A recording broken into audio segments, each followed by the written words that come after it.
Just a short while ago, I sat down with Virgin Group founder Sir Richard Branson in town for the launch of ticket sales for Virgin Voyages, his cruise line startup. We covered a variety of topics with the billionaire entrepreneur, including one that has been getting a lot of attention lately: wealth disparity and taxes on the wealthy. I think that people like myself are incredibly fortunate that what we've created, great wealth goes with it. I think we have enormous responsibility. If you suddenly, if you become a billionaire because of what you've done, you have enormous responsibility. And I think you have the responsibility to make sure that that wealth is used to tackle the big problems in this world. And I think if every entrepreneur can use their wealth in that way, most of the problems in the world can be sorted. And I think entrepreneurs can be better at doing it than governments. I think, having said that, I think, I suspect there should be higher taxes for the really wealthy people around the world, and I don't think they would object to that.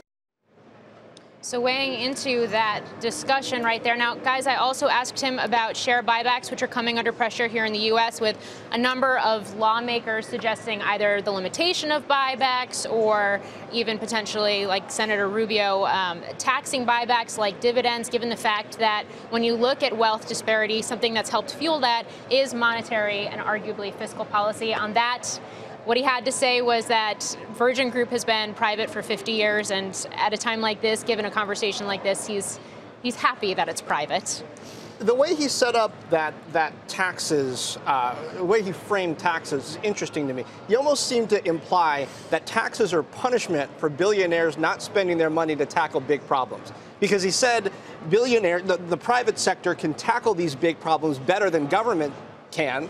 But then, yeah, okay, maybe we should be paying higher taxes. And I think at one point he had said something to the effect of, if we can't do that, then we certainly should be taxed more. It's an interesting way of framing it. It really is. We talked about a bunch of other stuff when I sat down with him as well. One of the other things we talked about was Virgin Voyages, which is why he was in town. Ticket sales launching today for that new cruise line. And he was joined by his CEO of Virgin Voyages, Tom McAlpin. I asked him why, in this economy, they think cruises are a good bet, especially, guys, when there is a record number of ships on the books being built right now. We're still, in terms of overall penetration, still very low penetration overall. But for us, it's about being different, and not just being different in the industry, but creating a new way to vacation. As Richard mentioned, there's a lot of folks out there who won't take a cruise, but if on a Virgin cruise, we think they'll come on board, try it, and then come back, fall in love, and then tell all their friends. So while we're being different in the industry, we're creating a different experience to attract new people to the industry as well. Now, they say early demand is actually very strong, and just to give you an idea of what these ships involve, they even have designed tables in them that are able to withstand the weight of people getting on top of them and dancing. So that's the type of brand we're talking about here.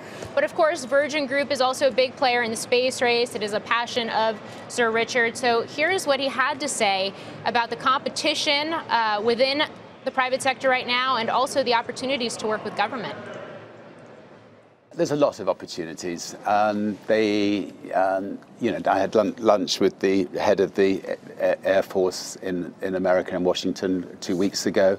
They would like, we have a company called Virgin Orbit that can put satellites into space at 24 hours notice, using a 747 and dropping the rockets from the 747, firing that rocket into orbit, traveling 18,500 miles an hour in orbit, dropping off satellites. And from the government's point of view, if satellites got lost in any conflict in the future, God forbid, we're about the only company in the world that could replace them within 24 hours.